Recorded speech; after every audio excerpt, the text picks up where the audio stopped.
Welcome to Get Real, How to Live a More Authentic Life, with psychologist and author of over 75 books, Dr. Barry Weinhold.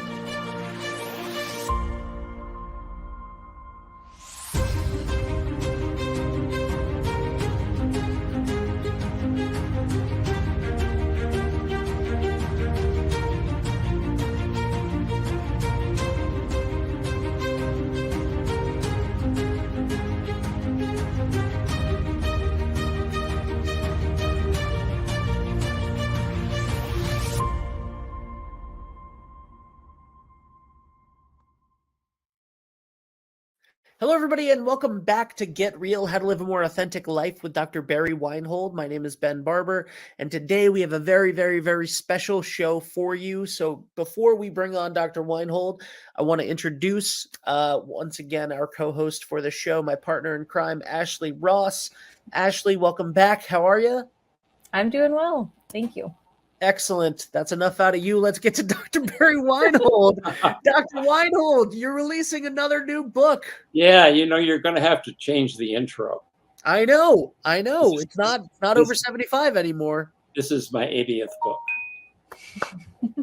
And I don't know how I got to write that many books, but I did. I got on a roll and I couldn't stop. That's great. And incidentally, I think I have 17 titles on my desktop of books that I still want to write. We need 3 more to get 100. We need 3 more. You need to get to 100. I think I'll make it. All right, I'm excited. So yeah. We're gonna ask you some questions today. I hope that's okay. We're gonna ask you some hard-hitting questions, maybe not so hard-hitting, about the new book. Well, that'll be great, and I'm feeling very good because it's the end of March and fly fishing season starts April 1st. I'm counting the days. There you go. Get out and slap the water again. I'm excited to hear more about that. All right, Ashley, let's dive into the book. Sure. So first question, why did you write it? What motivated you to write this book? Oh boy, that's an interesting story. It started with I was my friend of mine who's a therapy phobic, and when I get together and have dinner or lunch with him, I tell him some of the things I'm doing with my clients, and he said, I could sure use that, but I'm never going to go into therapy. So why don't you write a book for people like me that are therapy phobic but need to know more about their psychological processes. So that was the first impetus, and I've been thinking about it. And I kind of started an outline on the book after talking to him for a number of times and him bringing that topic up repeatedly. And then on the 4th of July, I work for BetterHelp and see online clients, and many of them are international. So I thought I'll just stay active today and I'll get some international clients, which I did. And then I had a break. I thought, well, I'll just go out and watch a little TV and see what's happening in the world out there. And turned on CNN, and they were reporting another mass shooting on a parade in Highland Park, Illinois. And I happen to know people who live in Highland Park, and they often tell me it's the safest place in the world to live. And so I said, how can that happen in Highland Park, Illinois? And I got really upset. I said, every time I turn on the TV, I hear about another mass shooting. I am sick and tired of this. When is it going to stop? And I started pacing and talking to myself and getting upset and angry more and more. And then I thought, wait a minute here, Barry. Why are you so upset about this? I'm using my own techniques on myself here. And I thought, well, I don't know exactly, but I think that I feel powerless and helpless to do anything to change it. But then I thought, talking to myself, I said, Barry, you're not powerless and helpless. There's things you can do. You can talk on the podcast you're doing about the causes of mass shooters, which I've been doing the whole month. And then you can also and also in thinking about it and then getting more information about this shooting, the shooter had 2 encounters with the law where he should have been put on a 72-hour hold, psychiatric hold, and he wasn't. So it showed me that the whole mental health system is part of the problem. It's broken. And so I said, well, maybe I need to write a book that meets the needs of my friend and also gives people the tools that help them improve their own mental health. And so those were the main reasons I wrote the book. And also the fact that I've been having a great deal of success with my clients. And I tell all my clients, my job is to teach you everything I know so you can do therapy on yourself. And that's the goal I have with every client. So I said, well, gee, why couldn't that same goal be put into a book of all the things that I've done with my clients that work, and put it in such a simple form that anyone could pick it up and use it and become their own therapist. And so those are the two objectives of the book are, first of all, to help people increase their psychological intelligence, and the second is to help them become their own therapist. Those are kind of noble goals, but they're big. They're definitely big goals. I mean, I'm having success with my clients. I Mhm. just got an email from a client I haven't seen in maybe a year, and he's telling me about the progress he's made after he stopped therapy with me. And he's using the tools that I gave him, and he's doing his own therapy now. That's So wonderful. I know it works. And so what I've tried to do in the book is to make it as simple as possible. And I do that with my clients too. Mhm. This is not totally rocket science, but it does require you to understand the psychological processes that are at work in you, and so that you can make good decisions about how to handle those. And so that's how I put it in the book too. Well, that leads into my next question really well. What do people need to know in order to become their own therapist? Yeah, well, most people, and I don't blame them, because wherever they've been taught, don't know anything about how their psychological processes work. And often they make up things that are not true. For example, when people are in the middle of something and they get triggered by a memory of something from the past, what do? Well, the first thing they usually do is try to calm down and not have any just kind of intense feelings going on in their body at the moment from the memory of something from their past. And so they either self-medicate with alcohol, drugs, or sex, or any other addiction, or they do whatever they can to just calm down and make the feelings go away. That doesn't do any good, because anything that happens from the past that isn't finished will continue to repeat itself. You will continue to be triggered by that until you figure out what's going on with that. So I've developed a 4-step model for people, a very simple model. It says, okay, you're being triggered here, and how's that affecting your life right now? That's step one. Is it really disrupting your life in a way that you want to do something about it? And usually the answer is yes. And then, okay, the next thing you need to do is pay attention to the feelings you're having and see if you can locate where those feelings might have occurred earlier in your life in some learning experience that didn't get finished. And sometimes, in fact, I've had outstanding success by just asking people, okay, what are you feeling now? Close your eyes, anchor it in your body. Where is it in your body? They say it's here, or it's in their belly, or wherever. And then I say, okay, now open your eyes and close them again, anchoring with that feeling, and tell me the first time you ever felt that way. And they know it. I've had clients within 2 seconds tell me exactly where it came from. Some people aren't as clear, but they know it happened sometime when they were a child. They sometimes can identify the age. I had one guy who identified the exact time and age it happened, and the whole situation had happened. Within 2 seconds, he had it. And it was basically the unfinished business that was just totally disrupting his life. And so that's step two. Then the third step, which it can be tricky, is see if you can figure out what was unfinished about that makes it continue to show up in your life. And the usual kind of suspects on that one are you didn't get to say what you needed to say in that situation. And maybe it would be may have that have been a prudent action, because if you'd have spoken up and said what was on your mind, it might have gotten you in more trouble. So or you didn't get to do something that you needed to do in that situation. I mean, sometimes it's just to get away from the situation and you weren't able to. And then the other two things is, what did you need from the other people that you didn't get? Either what did you need them to say certain things? Did you need them to do? Did you need them to comfort you? And maybe you didn't get any comfort from them. You just got criticism or abuse. And so those are generally the missing pieces that have to be filled. And then the fourth step is to begin to look at what you can do right now to finish whatever was unfinished about that.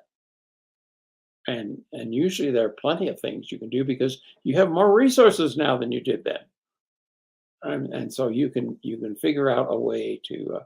I mean, a lot of my clients, even today, because of the unfinished business, they don't speak up, and they've lost their voice in situations where they need to have a voice to protect themselves, and they don't.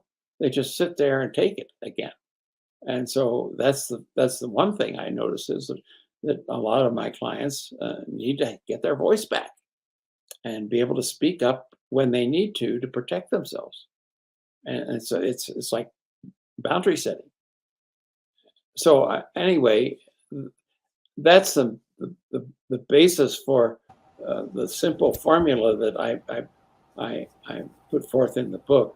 And then to help people with that 4-step model, I put an online workbook with the print book. So in every chapter, at the end of the chapter, there's a link to that chapter in a workbook, which has self-quizzes, self-assessment tools, and case examples about how to better understand and make that happen in your life. So a lot of resources in there. Every chapter, and there's 40 chapters in the book, 41 actually. The last chapter is my story. And so I always had my story as an example, because I mean, everything I ever did for and continue to do for clients, and that I use whatever worked for me first. And if it worked for me, then I'm willing to try it with others. If it didn't work for me, I throw it away. I don't use it with anybody. Well, and I think that helps people kind of find form a trust, with you, and know that the content of the book is coming from a genuine place, and a place where you've been there and you've experienced the same things. And so it's different than when you're listening to, let's say, a coach that's never actually done the thing. It's harder to kind of feel safe in that space, especially when we're evaluating such big things that have a big tie to us. It's nice to know that we're going through it with a concept that's been created by somebody that's already been in our shoes. It definitely helps a lot. So the way in the book, the way I help people get started is, in the first chapter, there's a self-quiz, and right in the book, and it's also in the workbook if you want. And all of the things in the workbook are downloadable PDFs, so you can download them and take these self-quiz separate from having to do it in the book, and that makes it easier. But the first self-quiz is how to become your own self-therapist, and there's 36 items about if you became your own self-therapist and were successful, these are the outcomes you can expect. And then each of those items in that self-quiz becomes a chapter in the book. And then that's connected to a workbook with all the other self-quizzes and case examples to elaborate and help that person to make better use of that item. And I ask everybody in that self-quiz to rate themselves from 1 to 10. 1 would be, I don't know much about that. And 10 would be, I got that one mastered. Don't have to even read the book about that one. And then I say, okay, after you've filled out this inventory and rated yourself on each of them, the items where you marked yourself 5 or below is where you start. So you go to those items in the book where you rated yourself at 5 or below, and that's where you start working. I like that approach a lot. That helps. It's a very simple approach. But it personalizes it, so you can feel like you're digging into the things that need the most attention right away. Right. That's very helpful. So next question then, I guess, kind of leads into that, similar to the quiz and what you're getting from the quiz is, how is the PsyQ different from EQ? Oh, well, PsyQ is much more comprehensive than EQ. I mean, psychological intelligence involves a lot of how our cognitive processes work, as well as our emotional processes work. And so it really is a far, far more comprehensive look at our own personal psychology than EQ is a very nice book, and it has some good things in it. And I just basically took it 2 or 3 steps further. That's great. And I think too, again, especially when you're doing it on your own, it's nice to have a comprehensive viewpoint because everybody's different and everybody kind of approaches problems differently. So when you're looking at a wider viewpoint of, like you said, taking into effect the cognitive way that you're approaching this too, I think that helps a wider range of people to understand how to approach it. So that's wonderful. So what do you think prevents people from bettering their understanding in their own personal psychology? Because they never were taught how it works. Right. And so in many cases, they're still novices at understanding how their psychological processes work. And the book lays it out pretty simply how it works. And I believe the natural learning style of human beings is simply to repeat everything that we ever experienced in our life that didn't get finished for whatever reason. It just keeps showing up until we get it finished. And that's the work of Jean Piaget, the Swiss psychologist. And his research showed that that's how people learn. And I think you've talked on the podcast before as well, too, that, even when you look at our current school systems or the mental health groups, that this is definitely a lack of something that we should have.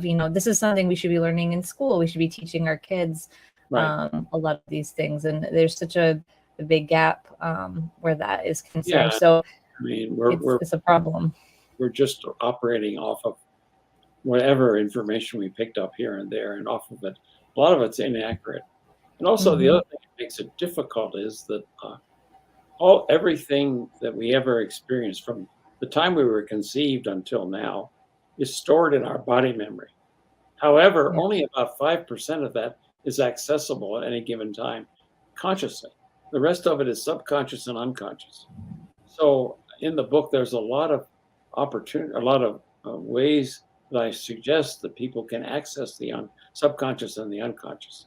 And actually, responding to a time when you get triggered by some memory is a perfect opportunity for that, because that's basically your body memory saying, hey, pay attention to this. Mm-hmm. This is not finished and it needs your attention. Yeah. So instead of trying to ignore it, distract yourself from it, or self-medicate, you have to then start asking you the 4 questions that I have in the book about how to find out why that's unfinished and how to finish it. Yeah, I love that. I actually read in a book the other day about sitting with your feelings instead of trying to push them away or shield them. You just invite them to sit next to you for the day and that's exactly what's happening in the book is that when you get triggered, obviously you have feelings. Mm-hmm. Usually they're the feelings related to the original incident, so they're pretty intense. Mm-hmm. It can be disruptive to us, and our natural inclination is, well, let's get rid of these feelings. Let's calm Right. down. Right. Well, that's okay, but it doesn't solve the problem. And it's an Mm. opportunity to solve the problem. And that's why I'm saying that's one thing that we need to understand about our psychological processes is that Mhm. whatever we're getting triggered by is something that's unfinished and it's trying to get our attention. Mhm. I love it. Okay, so next question. You talked a little bit in the beginning, but how is the low PsyQ related to mass shootings? You said that was Well, why you started, but kind of getting yeah, into as I could go on forever about that, but basically, a lot of the people, the men who end up, and it is all men that are mass shooters, not women. And I covered that earlier this month in the podcast, and that why the way we raise boys might be contributing to the fact why these men eventually become mass shooters. And clearly they are people with a lot of trauma, a lot of childhood abuse, neglect, uh, frequently, and they don't know how to process that, and so they act it out by in violent ways frequently. And so I think the more that we could teach those young men and boys what their psychological processes are about and how to handle them in a nonviolent ways, we would have fewer mass shooters. So I think it's as simple as that. It's a very complex problem, but I think that's my simple answer to it is that we just simply have to do a better job of how we Mhm. raise our boys to make sure that they don't become mass shooters later in life. Definitely. As a mom of two boys, I definitely feel that one a lot of um, feeling the pressure of the way society looks at the way that you raise boys and trying to do better Yeah, as a mom. it's not an easy job, and I don't blame No. parents. They're doing the best they can. Yeah. And unfortunately, in this country, I've lived in two other countries, and both of which were countries that had much, much more support for families than we do in this country.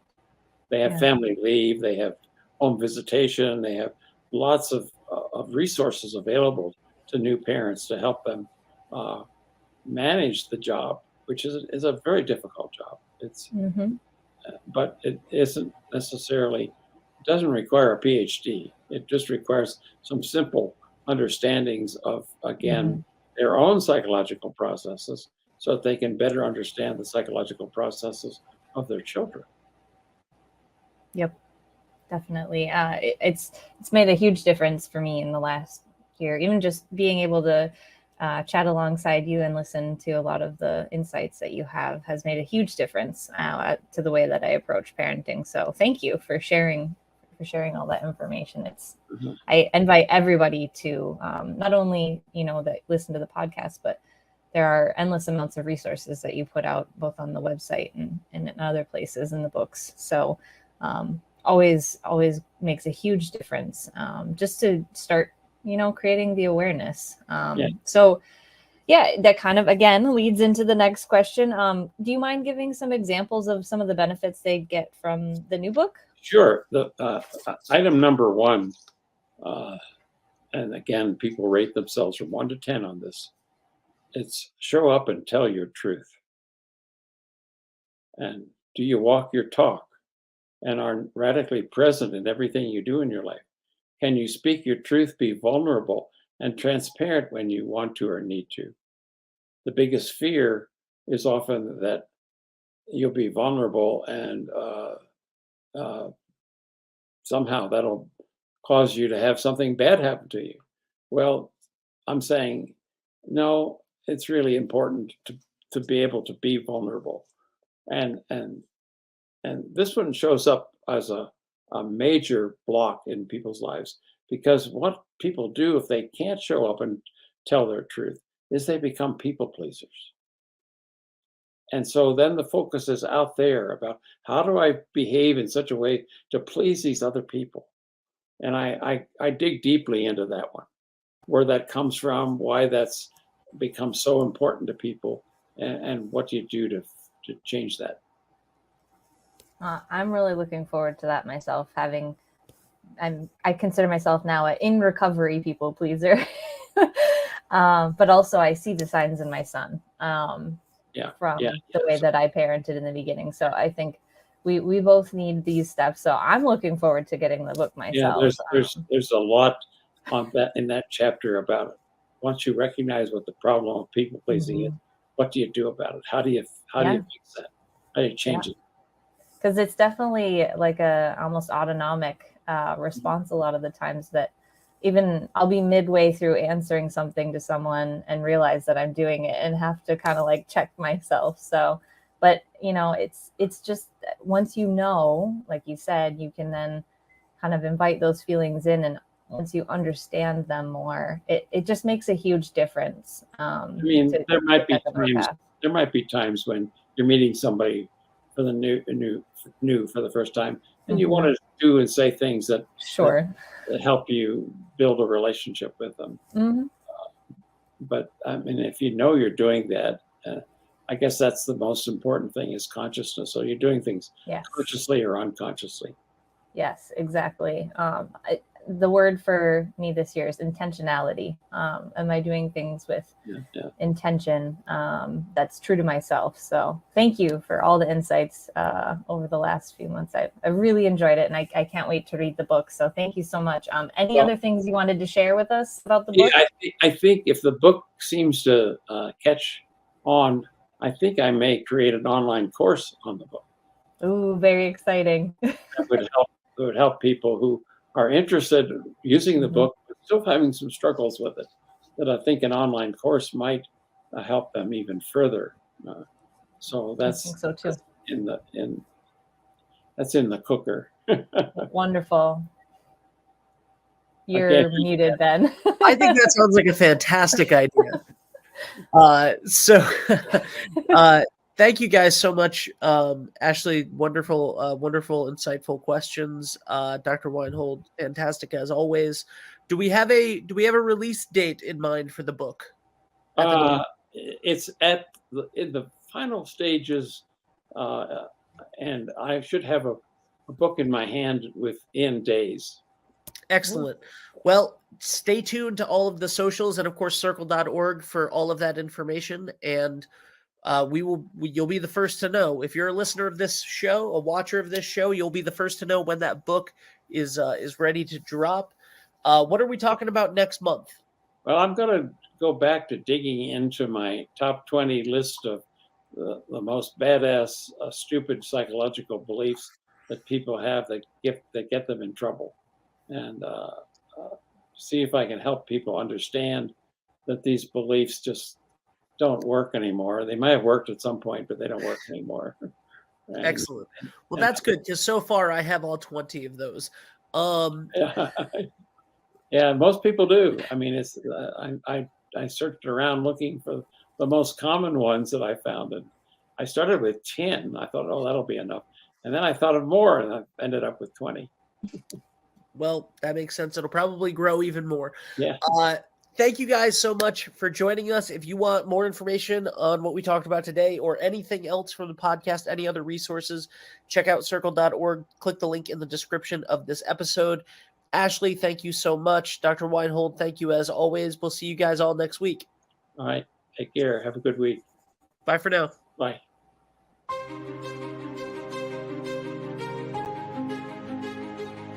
For more information, please visit the Colorado Institute for Conflict Resolution and Creative Leadership at CICRCL.org or click the link in the show notes.